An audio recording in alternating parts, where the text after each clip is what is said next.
O último dia é o limite. E é no limite que Deus trabalha. É no limite que Deus faz. Por isso eu acredito, você que participou sexta, não ouviu a voz de Deus. Você que participou ontem, não ouviu a voz de Deus, você ainda tem uma oportunidade que hoje. Vamos fazer pode baixar um pouquinho em nome de Jesus. Diz assim a palavra do Senhor. Mas vós sois uma geração escolhida, um sacerdócio real, uma nação santa, um povo peculiar, para que anuncieis os louvores daquele que vos chamou das trevas para a sua maravilhosa luz. 10. Vós que em tempo passado não erais povo, mas sois agora o povo de Deus, e não tinhais alcançado misericórdia, mas, porém, entretanto, agora alcançastes misericórdia em nome de Jesus Cristo. Podeis assentar, glorificando e exaltando o Senhor Jesus. A primeira pergunta que nós devemos fazer nesta noite, servos e servas do Deus Altíssimo, é o porquê essa carta foi escrita por Pedro. Essa carta ela foi escrita entre 64 e 65 depois de Cristo, ainda no reinado de Cesáreo, de César. Você sabe quais são as duas opções para se gerar um filho? De maneira normal, de maneira cesariana. A cesariana deu origem ao imperador César e mandou colocar a sua mãe no chão e com a espada o soldado abriu a sua barriga. Por isso que se dá o nome de cesárea, veio de César, o imperador. Uma das coisas mais estranhas que eu aprendi ao estar lendo esta carta petrina foi que ela é o documento mais antigo do Novo Testamento. Pela lógica humana, pela racionalidade humana e pela nossa psique, esta carta deveria estar antes de Mateus, porque ela é a mais antiga, amém? Porém, você que me ouve nesta noite, talvez está com a sua cabeça toda bagunçada, como está esta carta. Só que Deus faz as coisas perfeitas e não tem nada bagunçado na nossa vida.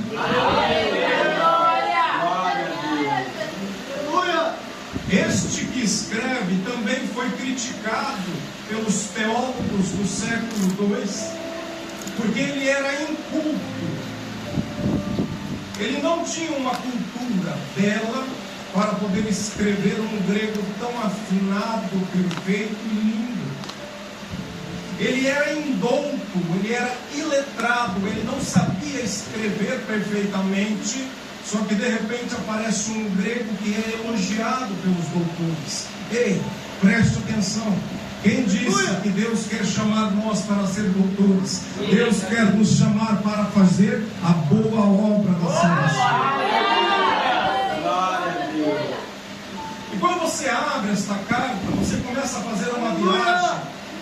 Ele começa a se identificar: eu, apóstolo de Jesus Cristo, chamado para a boa obra, sou Pedro. Eu escrevo para Ponto, eu escrevo para Babilônia, eu escrevo para Bitínia, e eu escrevo para outras cidades que hoje é a Turquia, para que pudesse entender que eles eram estrangeiros. E fica comigo: estrangeiros.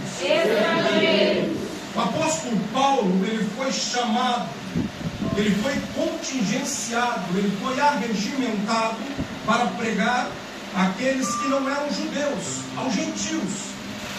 E Pedro, ele foi chamado para levar o evangelho da salvação, para levar a palavra do caminho, para levar a palavra da cruz para aqueles que eram judeus. Mas Deus, ele trabalha de uma maneira tão estranha que não entendemos que Paulo chegou a atingir até mesmo os judeus, e Pedro chegou a atingir até mesmo aqueles que eram ímpios e que eram judeus. Quando ele escreve para os forasteiros e para os estrangeiros, ele estava escrevendo para quem Paulo já tinha ministrado a palavra do Senhor. Todos aqueles que receberam os pergaminhos da carta de Pedro já foram anunciados por Paulo.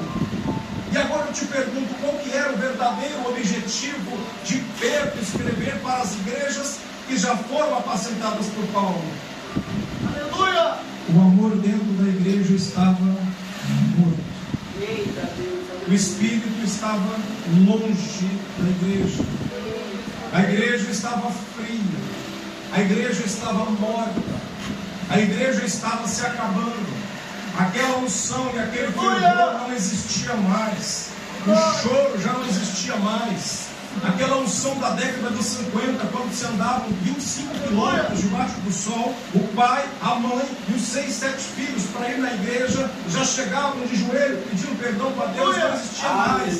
A glória de Deus naquela região não existia mais. Porque Pedro precisava escrever: ei, eu preciso que você volte ao primeiro amor. Eu preciso que você se desvista. Eu preciso que você simplesmente pegue pelos teus ombros e se desvista.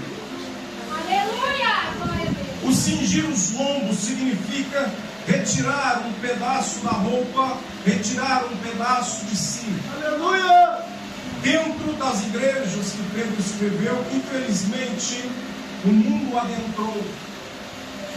E Pedro começa a fazer críticas. Mas preste atenção. Eu quero abrir um parêntese aqui.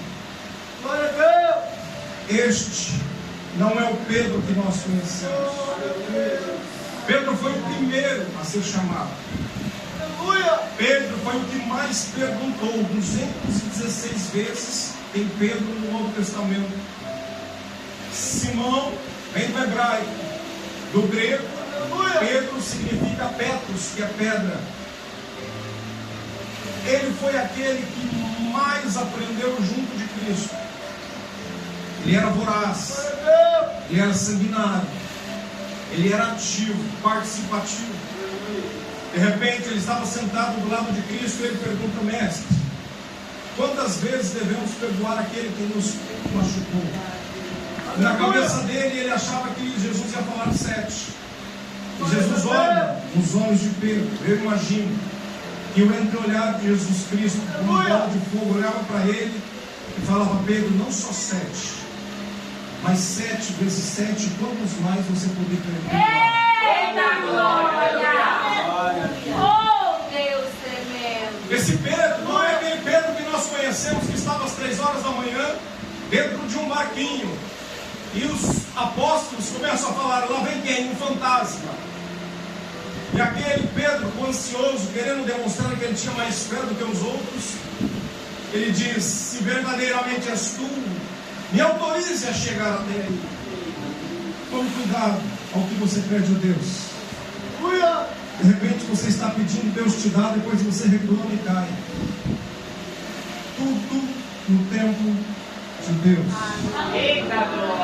Ele começa a caminhar bem. Eu imagino que ele não vai andando, ele vai pulando sobre as águas. Um sorriso de orelha a orelha. Ele olha para trás para os amigos dele. Eu imagino que no coração dele ele falava assim: vai, vocês não tiveram a coragem de pedir, estou eu indo com o mestre. Só que no meio da jornada ele cai. No meio da caminhada ele falha. No meio da caminhada ele começa a afundar. No meio da caminhada ele começa a sucumbir. E ele pressente que a morte está chegando. Sabe por quê? Ele pede ajuda. Aleluia. E quando ele pede ajuda, a única atitude que ele tem é estender os braços. Quando ele estende os braços, Jesus olha para baixo e diz: vem, homem de pequena fé, eu ainda te amo do jeito que você é. Eu te amo com falhas, eu te amo com a fraqueza, eu te amo sem fé, eu te amo mesmo fazendo errado, eu te amo mesmo pecando na omissão e no dolo. Eu te amo. Eita Deus, aleluia, Jesus.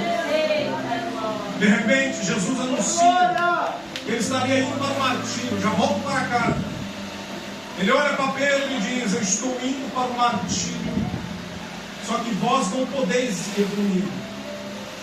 Mas de repente um ser sobrenatural toma conta de Pedro. uma voz diferente começa a falar com Cristo. E ele diz: eu não vou permitir.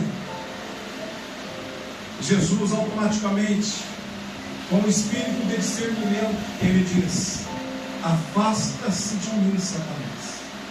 De repente a pessoa que você está pedindo ajuda é a maior armadilha que está chegando para você. E a primeira pergunta que eu quero te fazer nessa noite é: com quem você tem pedido ajuda e com quem você tem se aberto? Nem todos são dignos de ouvir o que você está passando. Aleluia!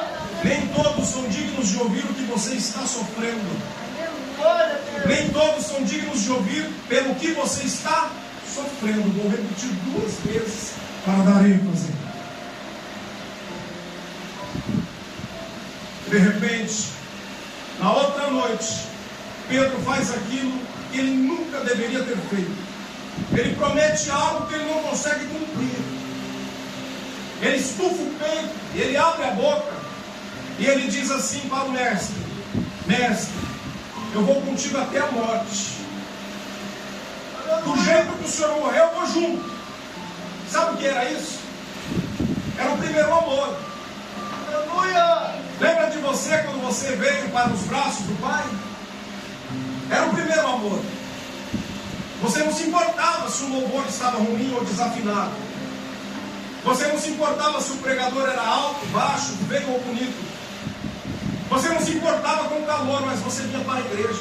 Eita Deus! Você não se importava se era o final do Campeonato Brasileiro e o seu time poderia ser campeão, mas você vinha para a igreja. Eita glória! Isso era o primeiro amor. Sabe o que é o primeiro amor? É quando a gente coloca o joelho no chão, começa a cair as lágrimas e os anjos começam a pegar.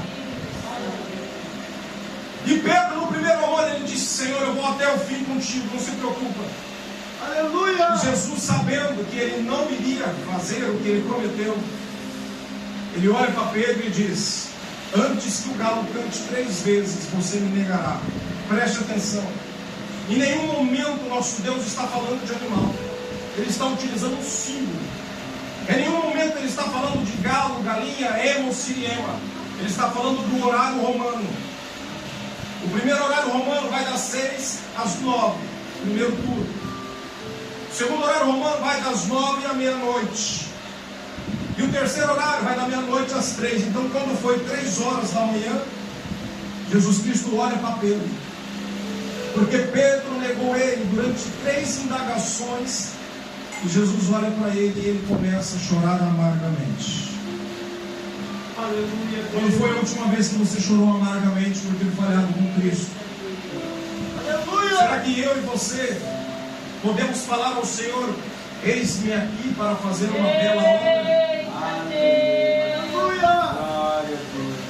Este é o Pedro que está escrevendo essa carta. E ele se afasta. Ele começa a chorar, ele abaixa a cabeça e ele diz: estou destruído. Só que do outro lado, enquanto ele foi pescar, Judas, que também negou a Cristo, ele fez uma atitude diferente. Pedro foi pescar. Repete comigo: pescar. Pescar. Você já ouviu alguém falar assim: está nervoso, vai? Pescar. É uma terapia. Judas poderia ter falado: deixa eu ir com você, você também falhou igual a mim, o pecado está no mesmo nível. Mas não. Judas, ele olha para o precipício. Ele pega uma corda, ele amarra na árvore e ele se pendura na árvore. Ali ele morre enforcado. Passaram-se 3 dias.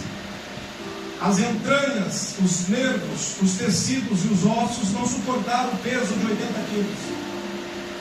Fica a cabeça pendurada e o corpo se estraçalha nas pedras do abismo.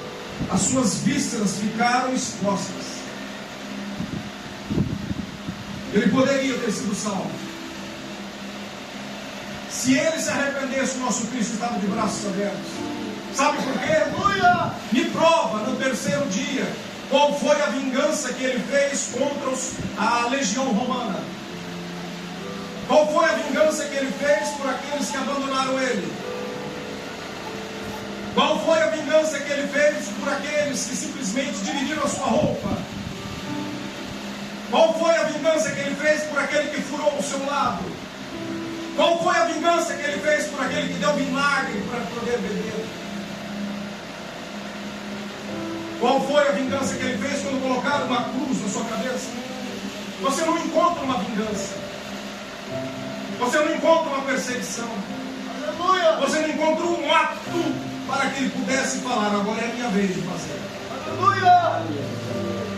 Aí de repente, em Betsaida, lá estava Cristo. Ele já estava ressuscitado.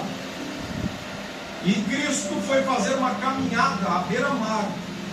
Adivinha quem estava do lado dele? Pedro. Repete comigo: 1, 2, 3. Pedro. Jesus e Pedro lado a lado andando. Jesus ressurreto, um corpo diferente. E atrás estava João, porque pela cultura hebraica, os maiores na frente, os menores atrás. Pedro era maior do que João. Não em autoridade e em poder, mas em aproximação com Cristo. Onde estão aqueles que conhecem? Eita, glória! Glória a Deus. Naquela conversa, João nos ensina que Jesus deu 2 sinais para Pedro, o único dos apóstolos que recebeu sinais. Primeiro sinal: Pedro sabia quando ele seria recolhido. O único que sabia quando morreria. O segundo sinal: quando ele morreria. Ele era o único que sabia.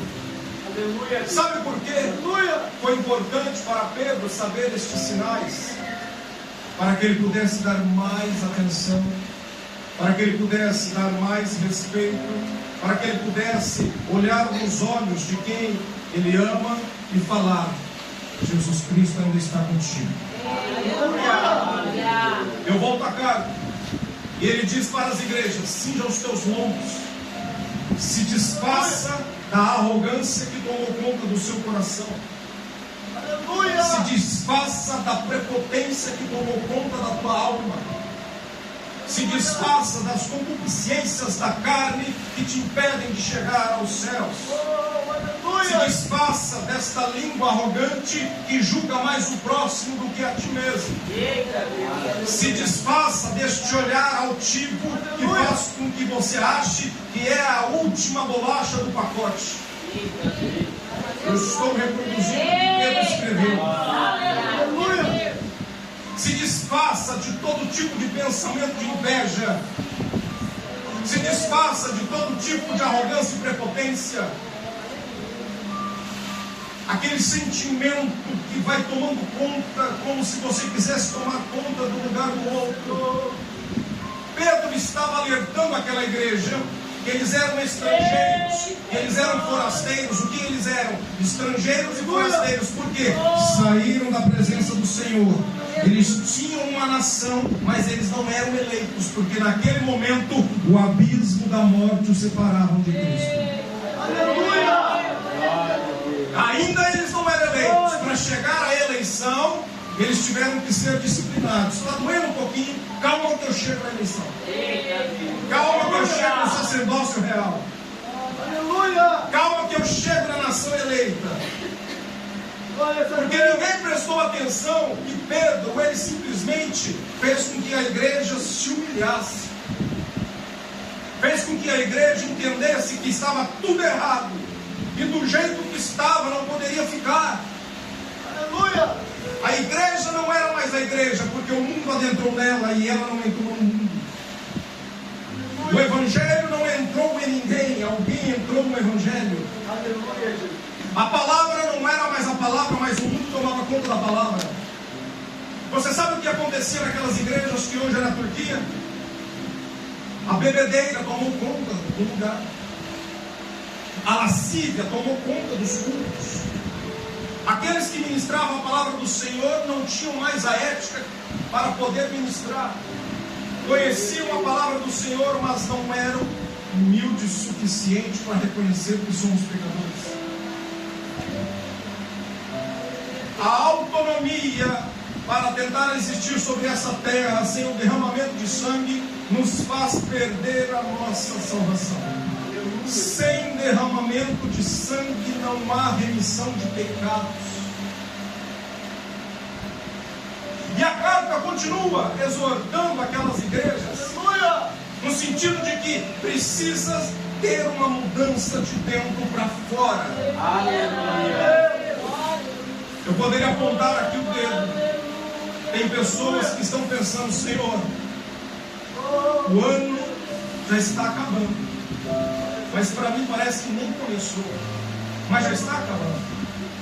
Ei, o Deus que nós servimos, Ele pode parar os céus e a terra só para te atender o clamor que você tem feito.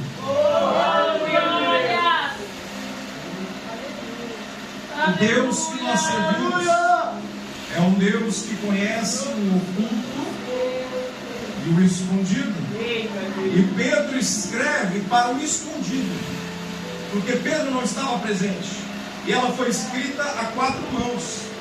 Ele sentou num tamborim e falou: Silvano, senta aí, traz uma coca gelada com limão e gelo para a gente poder escrever essa carta.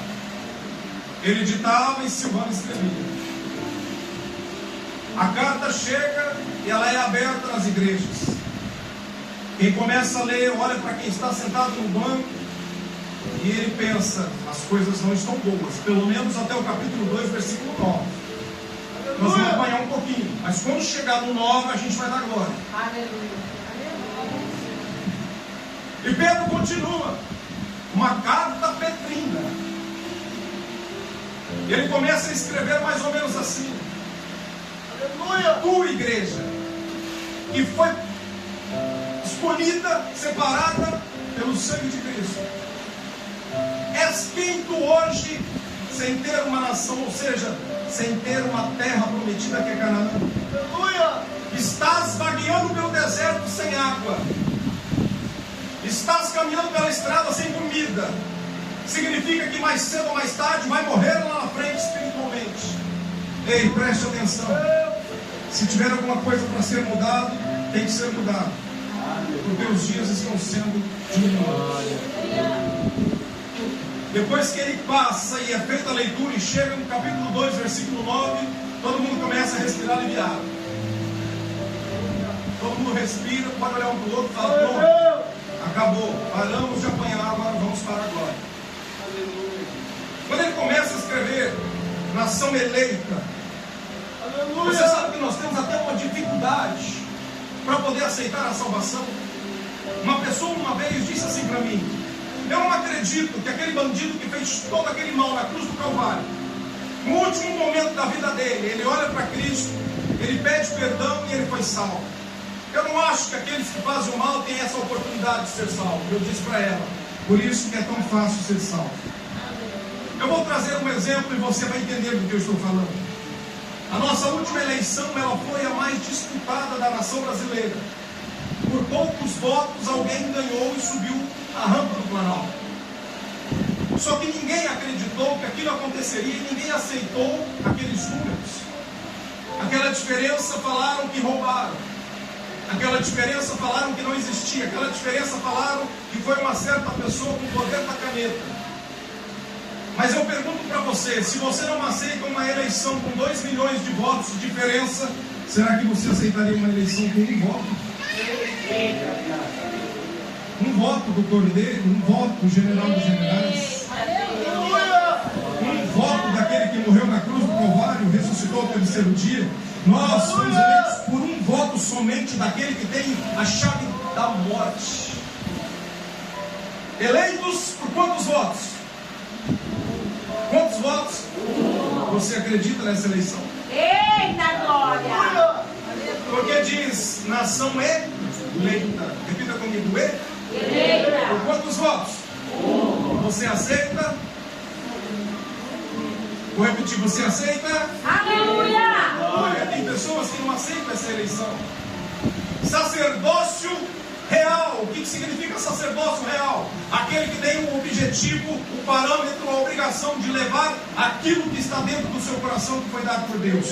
O sacerdote, que era o santo dos santos, ele só poderia adentrar no templo uma vez por ano. Uma vez por ano. E ele era o sacerdócio real. E quando ele entrava, ele fazia a propiciação pelos nossos pecados. Ele aspergia o sangue na pia E o Senhor falava através da fumaça. Por isso o templo ficava cheio da glória de Deus. Aleluia. Quando ele fala que nós somos sacerdócio real, significa, levante a mão, significa que nós temos a glória de Deus na nossa vida. Significa que a glória de Deus está sobre a nossa vida e nós podemos levar para o mundo, para que o mundo saiba que ainda existe luz na vida das pessoas. Nação eleita, sacerdócio real, nação santa. Aqui nós temos um grande problema. Quando se fala nação santa, é um povo que aceita um Deus santo. Só que de repente, a nação que deveria aceitar a Cristo, que era Jerusalém e Israel, não aceitaram a Cristo. Eles rejeitaram. Sabe o que eles esperavam? Eles esperavam alguém com uma espada e com uma característica de militar para poder combater contra Roma, tirar a opressão do povo judeu dos romanos. Por isso eles rejeitaram a Cristo. Não é possível. Ele não tem nenhuma espada e ele não tem nenhuma característica militar para poder lutar contra Roma. Então este não é aquele que nós estamos esperando. A nação santa não aceitou a Cristo, rejeitaram a Cristo, mataram o nosso Cristo.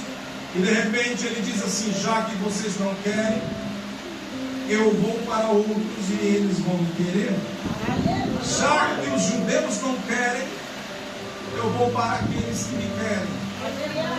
Quem quer ver a glória de Deus? Estende a mão assim, ó. Eis que eu falo contigo de uma maneira diferente. Pelos últimos dias aconteceu algo traumático na tua vida. Eu vejo algo que fez a senhora chorar tanto, mas o teu Deus está falando assim: eu estou tirando a tristeza, eu estou tirando a amargura, eu estou tirando as feridas da alma, eu estou te levantando, eu estou te pegando na tua mão, porque eu sou o Deus que te conhece. Eu vim aqui nesta noite para falar que eu estive contigo no vale da sombra e da morte. Eu estive por aqueles corredores. Eu estive contigo e eu falo contigo: não temas. Eu preciso de você na minha obra. Eu preciso de você para poder fazer aquilo que eu estou anunciando para ti. Ninguém sabia o que você estava passando, mas eu vim hoje para te falar: o Senhor é Deus que ainda conhece os seus servos. Assim nós o Senhor. Eita, meu Deus! Oh, Espírito! De repente, Pedro, ele chega no sacerdócio real e ele fala: você precisa anunciar, você precisa ser a diferença, você precisa fazer a diferença. Sabe o que é fazer a diferença? É alguém olhar para mim e para você e falar assim: você é diferente, eu quero um pouco do que você tem, eu quero um pouco do que você tem. Sabe o problema? Sabe o problema? Eu sinto a presença de Deus aqui.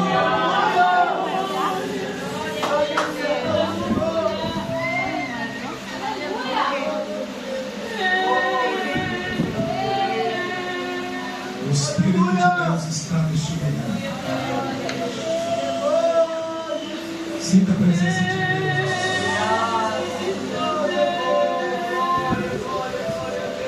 Ele quer falar de uma maneira diferente.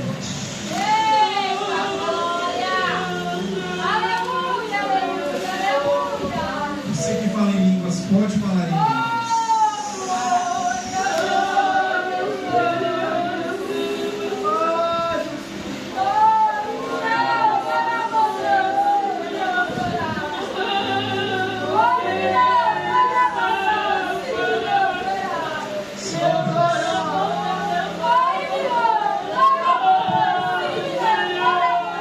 Não para não, continua. Assim falo eu, tenho eu anunciado, tenho eu falado.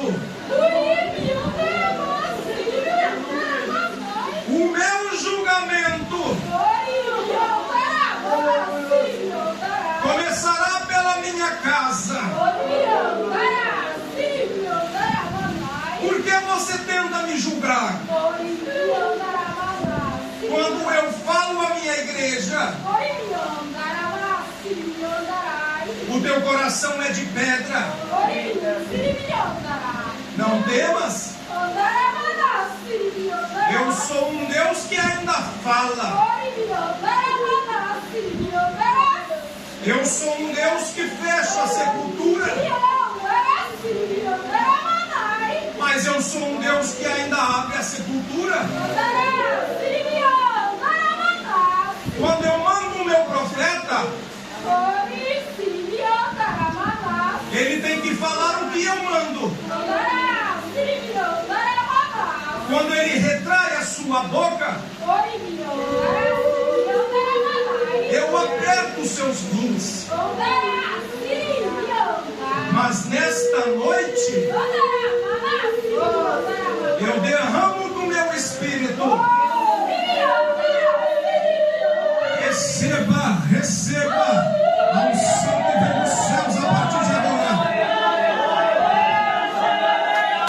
Sopra, meu Deus, um vento de avivamento sobre esta igreja. Sopra, meu Deus, um vento de avivamento sobre esta igreja. Sopra, meu Deus, um vento. Eu sinto a presença de Deus neste lugar. Eu sinto a glória de Deus neste lugar. Aleluia.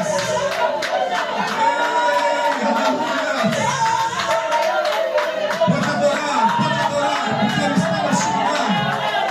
Glorifique o nome do Senhor. Exalte o nome do Senhor, porque Ele está neste lugar. E quando Ele se levanta,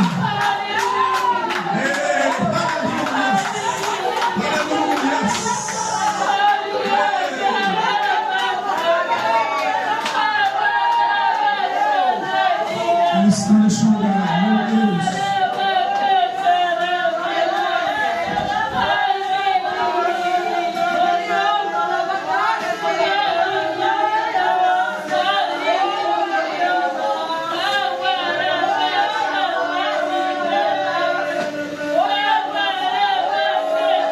Eu vejo línguas repartidas como fogo. Recebo o batismo em línguas. Eu profetizo, Senhor.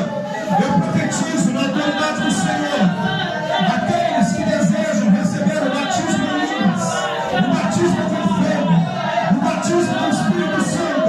Eu profetizo três, que a partir de agora a sua glória vai tomar conta deste lugar. Eu profetizo dois, que a partir de agora a tua presença vai inundar esta casa.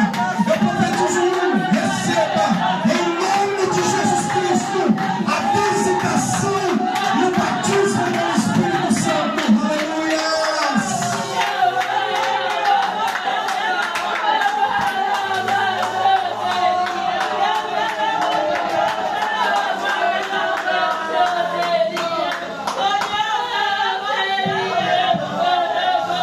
Pode continuar, não tem pressa, não tem pressa.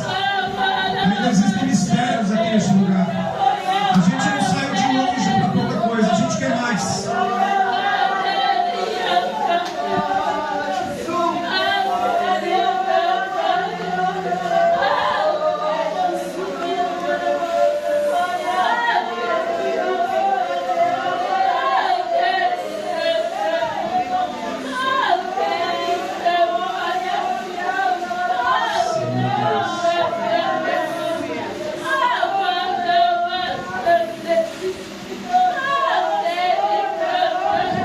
No nosso meio, o Senhor me mostra um bebê no ventre. E existe uma preocupação acerca desta geração. Mas o meu Deus manda falar que Ele é o Deus do impossível. Essa criança vai desenvolver, ela vai crescer normalmente. Ela vai nascer com saúde. E você vai glorificar o nome do Senhor dos Exércitos. Meu Deus, eu vejo essa criança, aleluia, crescendo e desenvolvendo. Parabéns, mãe. Parabéns, mãe.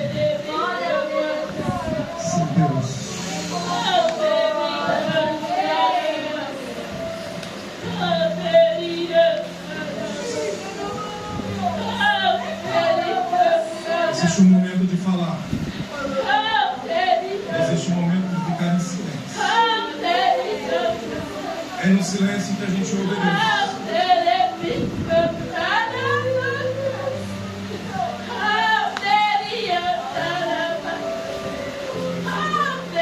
No limite que Deus fala.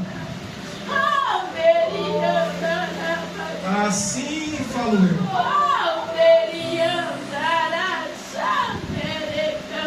Ande pelos meus caminhos.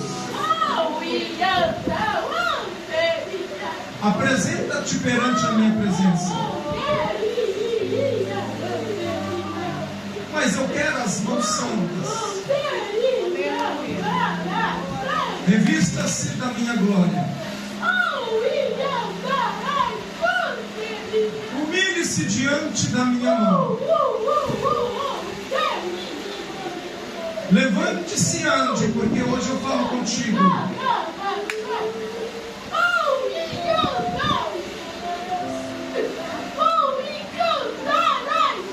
Chegou o momento de cantar um cântico novo.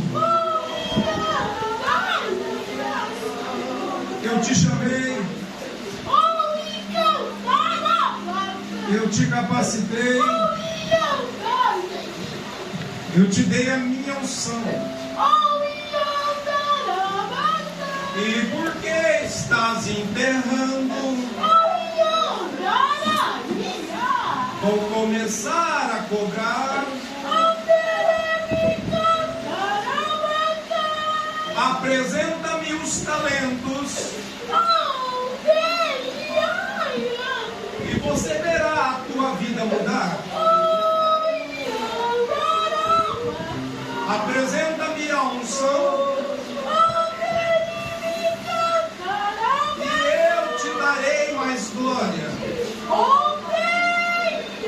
Mas olha para você. Enterrou tudo. E agora recebe a conta-gotas. Não quero te julgar. Eu quero te salvar. Você acha que é forte, mas eu conheço a tua fraqueza. E nessa noite eu te dou a oportunidade. Volte. Assim diz o Senhor dos Exércitos.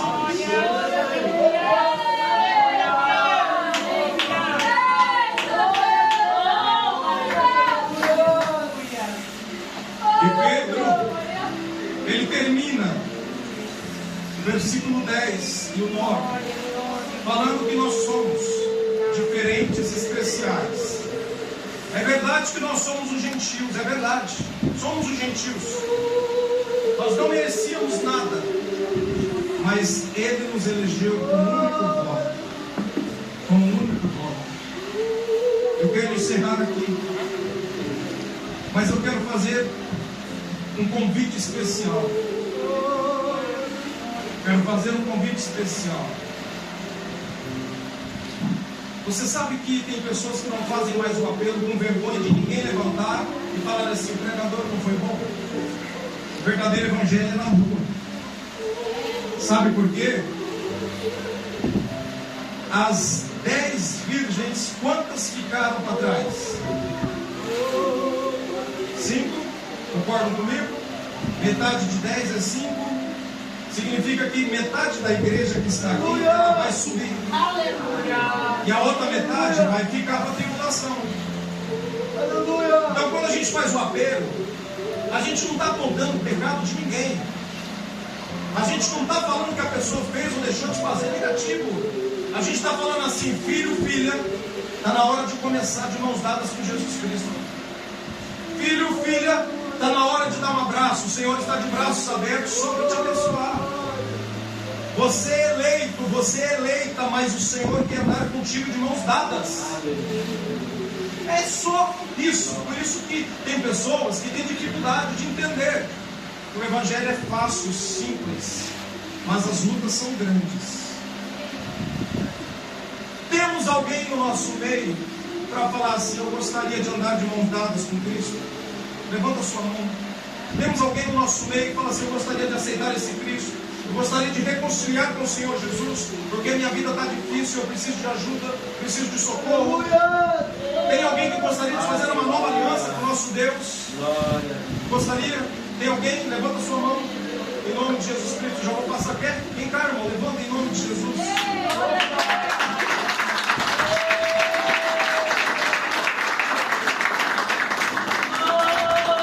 Você não perde essa oportunidade não. Talvez você ache que você está no centro da vontade de Deus, só que tem coisa que está fazendo com que o Espírito Santo se entristeça.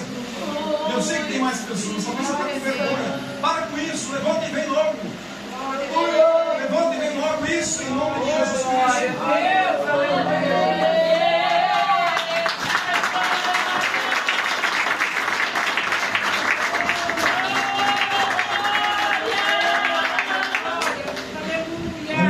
Tem mais alguém?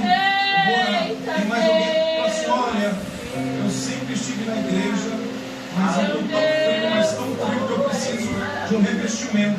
Sai do seu lugar e vem aqui também. Eu quero orar por você. Sai do seu lugar, eu quero orar por você. Isso, venha. E até assim, nós estamos aqui para pregar a palavra do Senhor.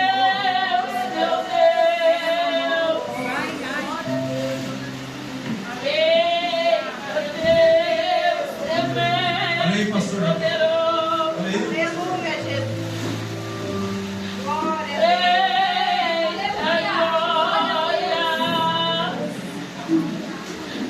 Obrigada, meu Deus. Oh, aleluia, aleluia.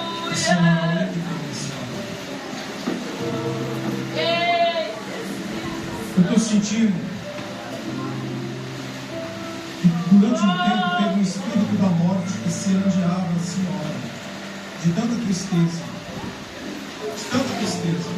Por um tempo foi assim. Por um tempo a senhora teve pensamentos desse jeito. É o meu Deus que está falando comigo, mandando te falar, para provar que Ele é Deus. Mas a senhora foi escolhida por Deus, separada por Deus por uma grande obra. A senhora foi chamada por Deus e foi eleita por Deus. E Deus hoje está falando assim: eu me orgulho da senhora. Pela atitude de ter levantado, fez com que os demônios falassem: perdemos ela. Perdemos ela. Porque o Rei dos Reis reconquistou o coração da filha. Deixa ele vir para frente, segura ele aqui, vem cá, aqui você também. Vem, traz ele, ou então coloca a cadeira para ele sentar aqui. Em nome de Jesus. Todos vocês que tomaram essa iniciativa, aí vai cair, segura. Isso, coloca a cadeira. Todos vocês, calma. Olha aqui para mim, ó, eu e você, olha aqui, eu sou seu aluno. Rapaz, amém, nós estamos no mesmo time. Todos vocês que levantaram, tomaram essa atitude, é simplesmente um ato de fé, é só isso. Jesus quer a fé de vocês. Ele não quer dinheiro, Ele não quer sacrifício, porque o único sacrifício foi feito aonde? Na cruz e no Calvário. Feche os olhos, eu quero orar por todos vocês que tomaram essa iniciativa de vir aqui na frente, tá? Eu não quero tomar muito tempo, porque o nosso Deus já trabalhou. Espírito Santo de Deus, a partir de agora, que o fogo do Senhor comece a cair sobre esta igreja. Eu ministro a partir de agora que a tua unção vai tomar conta desta casa. Comece a sacudir as paredes desta igreja. Que a tua glória, a tua unção venha sobre as nossas vidas. A partir de agora, Senhor, o teu povo que levantou para tomar essa iniciativa de mais uma vez fazer uma aliança contigo, eles estão, Senhor, eleitos por um único voto. Lágrimas estão caindo, estão sendo recolhidas. Na autoridade do Senhor, eu ministro. Venha, Senhor, Espírito Santo, tu tens a liberdade. Adentra no nosso meio para podermos sentir a tua presença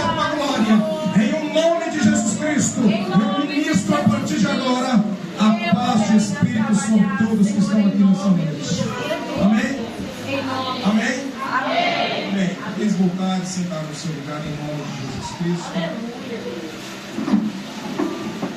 E tenhamos sabedoria para saber lidar com quem visita a igreja. Sabedoria.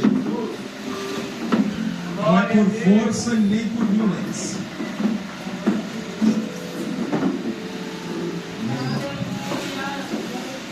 Pastor Rosângela, pastor Gabriel, eu quero agradecer pelo convite. Agradecer pelo convite. Sabe por quê? Nós temos uma maneira de trabalhar. Não são todos os convites que a gente aceita. A gente ora primeiro Aleluia. e, se for necessário, a gente retorna falando que não vai. Que não vai. Quando Jesus fala vai, a gente já sabe, não, a gente vai, mas a gente ora primeiro antes. Sabe por quê? Se você começa a aceitar todos os convites, quando você se prepara para pregar? Quando que você prepara uma palavra para trazer ao povo que precisa ouvir? Isso não é uma crítica para os pregadores itinerantes, não, mas é para que a igreja de Bereia entenda que para estar aqui tem que se preparar. Tem que saber manejar a espada. E o obreiro seja preparado. Então é melhor pregar uma vez e ganhar uma alma do que você pregar o ano todo e não ter efeito no coração. É melhor você pregar uma vez no ano, mas você prega o que Deus manda. Vocês concordam comigo? Se eu vier aqui 10 vezes e não acontecer nada, o nome do Senhor vai glorificado. A gente prefere ser desse jeito, e assim será desse jeito, porque a maioria do que a gente tem ouvido, do que a gente tem assistido, é o aproveitamento, a comercialização da igreja. E a gente gosta de pregar a verdade. Amém? Relação final.